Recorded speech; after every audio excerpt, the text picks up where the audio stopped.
Undertale.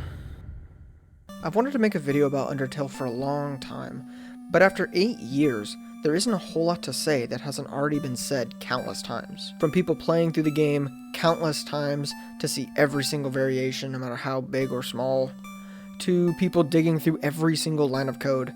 Every single aspect of Undertale has been analyzed. There isn't much to talk about, but I still want to say something. So I decided to talk about my favorite piece of narration Undertale has to offer. I'm talking about the messages you get from checking the mirrors in Toriel's house and New Home. There are 4 different messages these mirrors will give depending on what path you take and how far along you are on said path, and I want to talk about all of them. I want to discuss what these 4 messages are trying to tell us. Let's start with the very first one, the one you see during every playthrough. The first time you can interact with the mirror is in Toriel's house near the beginning of the game. When interacting with it, it will give the simple message of, "It's you."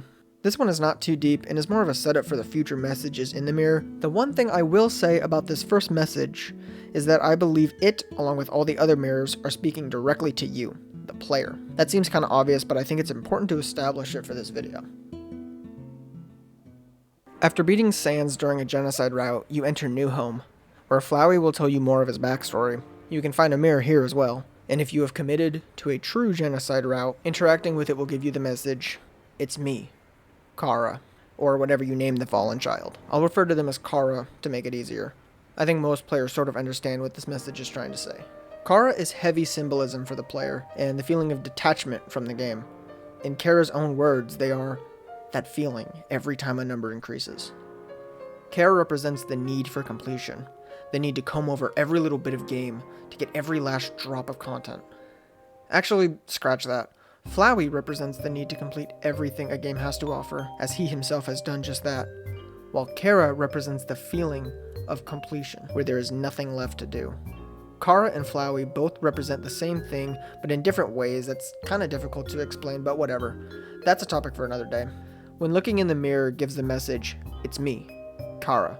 Most people use this as evidence that Kara is possessing Frisk and is the one killing everyone, but no. Sorry, but Kara didn't do shit. You were the one killing everyone you come across, not Kara, not Frisk, just you. You can't shift the blame onto Kara to escape the consequences of your actions. But then why does the mirror say, "It's me, Kara"? The message, "It's me, Kara," is meant to connect the player and Kara. At this point during a genocide run, Frisk is irrelevant. They're just a puppet for us to control, leaving just us, the player, and Kara. And with Kara being so connected to the idea of completion for the player, you and the fallen child might as well be one, leaving just you, Kara. After completing a true pacifist route, you can travel all the way back to the very first room and find Azrael sitting by the bed of golden flowers. Most people know about this, but I don't think I've seen a single person talk about how the message in the mirror at Toriel's house changes. At the beginning of the game, the mirror will say, "It's you." But after a true pacifist route, the mirror now says, "Still just you, Frisk." Despite how deep of an Undertale fan I am, I didn't even know this line existed. Even though this line is directly referring to Frisk, I think it's still talking to us, the player. At the end of a true pacifist run, we learn that the fallen child we named at the very beginning of the game is not the fallen child we play as. Giving the character we play as their own name disconnects us from them, telling us that Frisk is not us. Frisk is their own individual. Talking to Azrael gives even more information about Kara, as well as Frisk. And here is where I want to give a content warning. The next part of this video will contain some discussion about the topic listed on screen. I don't go very deep into this topic, but if you are sensitive to this topic, feel free to skip to the time on the screen. If you are okay with discussion of this topic, we will continue. Azrael implies that both Kara and Frisk climbed Mount Ebott for not a very happy reason, as he words it. Many fans, myself included, have interpreted this as both Kara and Frisk climbing the mountain to end their own life. Azrael even says, travelers who climb Mount Ebott are said to disappear, and asks Frisk why they would go to a place like that, before talking about how Kara had climbed the mountain because of their hatred for humanity. From what we hear about Kara, they were a very troubled child. It's unclear what made them the way they are, but everything we hear about Kara points to them being unhappy, at least before they fall into the underground. Azrael does compare Frisk and Kara during this moment. After Frisk fell, We, the player, took control of them and took them on an adventure to escape the underground, meeting new friends and making new memories. Even though Frisk was unhappy with their life, we gave them a second chance. For lack of a better word, we gave them a restart. By completing a true pacifist route, we give this unhappy child new friends and family who love them. A life worth living. When looking in the mirror and reading, "Still just you, Frisk," it's reminding the player that we are not Frisk. We never were. They are their own person. And now that the game is over, we have to let them have their happy ending. We have to do what Flowey says. Just let them go. Let Frisk be happy. Now we get to the main reason I made this video. Possibly the most well-known line in all of Undertale. 5 words you read in New Home before facing Asgore. 5 words you read after looking into a mirror. Despite everything, it's still you. How do I even talk about this line? What should I say? I need to be honest. Even though I have been a fan of Undertale since probably day one, I had never actually played the game until this year. It was mostly due to a lack of my own computer when I was younger. Then when I finally got one, I felt like there wasn't a need for me to play the game myself. I thought I had seen everything this game had to offer.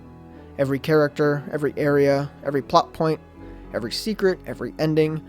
I had already seen the world reach completion. There was nothing else to do. I don't know what pushed me to finally play Undertale after so many years, but I did. And I fell in love with this game all over again.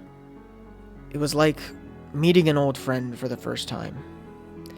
Playing through Undertale made me wish I could have played through it blind, see the story unfold spoiler-free, but even though I knew it was waiting around every corner, I still enjoyed myself.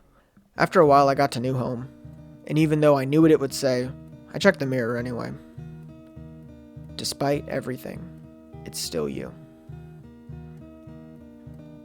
I couldn't tell you why, but I froze. I sat staring at those 5 words for a long time.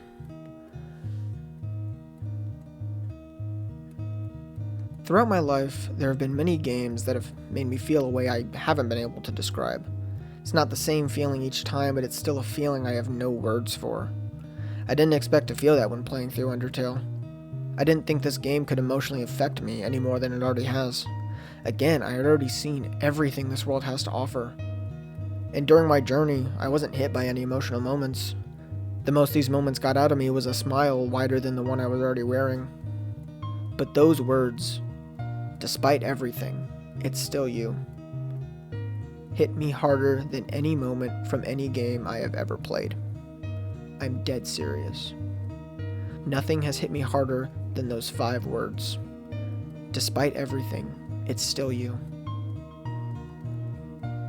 The line is kinda cliche, but there's a reason it's stuck with so many fans of this game and its story.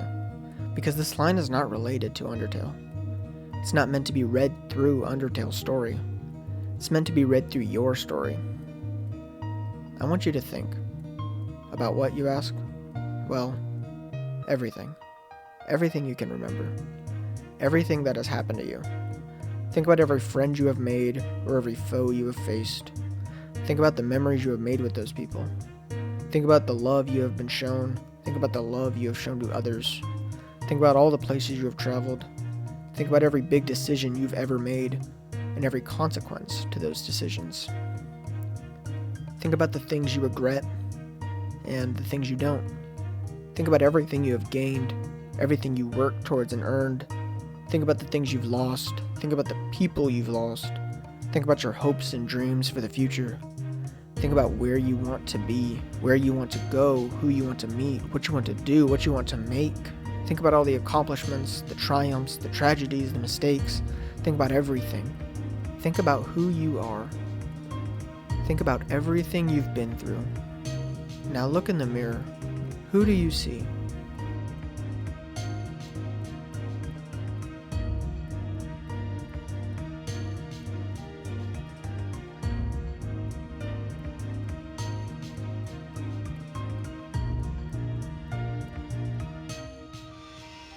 Despite everything, it's still you. Thank you for watching, and stay determined.